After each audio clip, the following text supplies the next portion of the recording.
Radhe Radhe everyone, मेरे channel Jyoti Prakash पर आपका स्वागत है। फ्रेंड्स, गंगा दशहरा आने वाला है और इस दिन लोग गंगा नदी में स्नान करते हैं, जिससे हमारे सारे पाप नष्ट हो जाते हैं।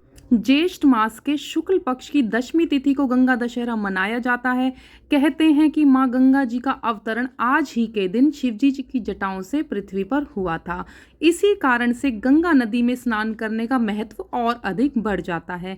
तो गंगा नदी में स्नान किया जाता है और दीपदान किया जाता है, परंतु किसी कारणवश अगर आप गंगा नदी में स्नान नहीं करने जा पाते हैं तो घर पर ही कैसे गंगा स्नान किया जाए और कैसे दीपदान किया जाए, चलिए इस वीडियो में जानते हैं। सबसे पहले हम सुबह सवेरे गंगा जल से स्नान करेंगे, यानी कि गंगा जल में हम नहाने का जल मिलाएंगे और फिर हम स्नान करेंगे। थोड़ा सा गंगा जल लेंगे नहाने के बर्तन में और फिर पानी भरेंगे तो सारा ही गंगा जल बन जाएगा, क्योंकि गंगा जल में जो भी मिलाया जाता है वो गंगा जल ही हो जाता है।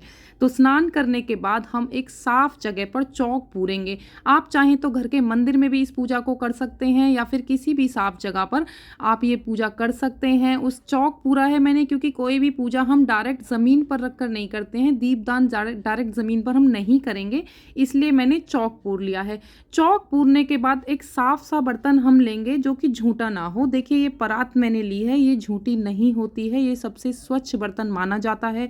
आप चाहें तो पूजा की कोई थाल अगर आप पे अलग से है, आप उसमें भी गंगा दीपदान कर सकते हैं।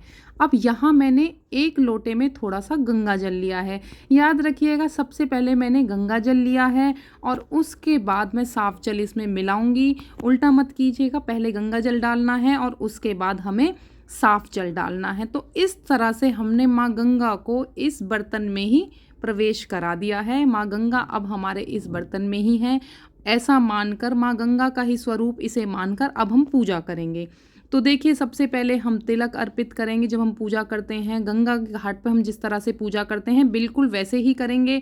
यहाँ पर मैंने तिलक के लिए कुमकुम अर्पित किया है, साथ में हल्दी लगाई है, क्योंकि हल्दी बहुत शुभ होती है और हर पूजा में हल्दी यूज़ होती है। इसके बाद हम अक्षत समर्पित करेंगे। अक्षत यानी कि सीधे बिना टूटे हुए चावल जो होते हैं उन्हें समर्पित करेंगे। थोड़ा सा कच्चा दूध हम इसमें डालेंगे। कच्चा दूध भी गंगा में पूजा के समय में डाला जाता है, तो यदि आप पे हो तो ज़रूर डालें। और वस्त्र स्वरूप में हम कलावा समर्पित करेंगे। कलावा भी बस वस्त्र का ही स्वरूप माना जाता है। यदि आप चाहें तो आप वस्त्र भी समर्पित कर सकते हैं और फिर उसे किसी को दान दे सकते हैं। साड़ी, चुनरी या जो भी आपके पास वस्त्र है आप वो भी चढ़ा सकते हैं। पुष्प यदि हैं तो पुष्प चढ़ाइए। मेरे गमले में ये पुष्प थे तो मैंने यही लिए हैं, आपके पास अगर और हैं तो आप और भी ले सकते हैं। यहाँ मैंने माँ गंगा को श्रृंगार अर्पित किया है। श्रृंगार सामग्री में आप जितने श्रृंगार चाहें चढ़ा सकते हैं, परंतु 5 श्रृंगार तो ज़रूर चढ़ाएं और हो सके तो वस्त्र चढ़ाएं। वस्त्र स्वरूप में मैंने यहाँ कलावा दिखाया है, आप वस्त्र भी ले सकते हैं। मौसमी फल मैंने यहाँ चढ़ाया है, मैंने आम चढ़ाया है। आम, तरबूज, खरबूज, खीरा जो भी आप चाहें चढ़ा सकते हैं। और दक्षिणा हम समर्पित करते हैं पूजा में रही हुई कमियों के लिए। दक्षिणा उस कमी को पूरा कर देती है। अब हम यहाँ पर इन सभी चीज़ों को पूज लेंगे हल्दी से और उसके बाद जलाएंगे दीप। तो देखिए, दशमी तिथि को गंगा दशहरा होता है, इसलिए 10 दीप जलाने होते हैं। आप चाहें तो एक दीप भी जला सकते हैं, लेकिन कोशिश कीजिएगा कि 10 दीप आप जलाएं। दिए में मैंने थोड़े से चावल डाले हैं और जिस तरह से हम गंगा जी में दीप विसर्जित करते हैं उसी तरह से हम यहाँ पर दीप जलाएंगे। एक दीप मैंने यहाँ पर बर्तन में रख दिया है और बाकी चारों तरफ मैंने दिए लगा दिए हैं। पूरा डेकोरेशन करके भी आप लगा सकते हैं, रंगोली बना के भी आप सजा के लगा सकते हैं, बहुत सुंदर लगता है ये घर में भी। उसके बाद हम कहानी सुनेंगे। यदि आप गंगा दशहरा का व्रत रखते हैं तो आप कहानी सुन सकते हैं। कहानी सुनने के लिए मैंने हाथ में थोड़े से चावल लिए हैं।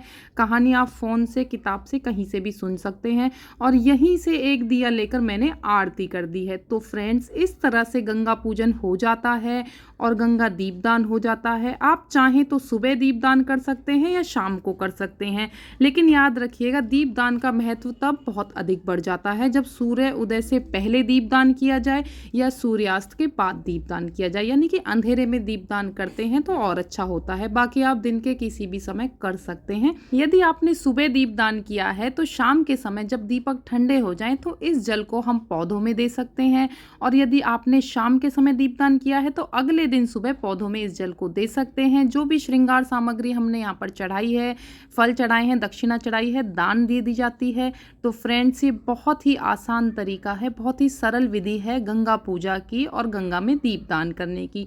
अगर वीडियो थोड़ा सा भी हेल्पफुल रहा हो तो मेरे चैनल को सब्सक्राइब कीजिएगा। मेरे चैनल पर आपको इसी तरह से व्रत तीज त्योहार की जानकारी मिलती है। तो फिर मिलेंगे अगले वीडियो में। राधे राधे।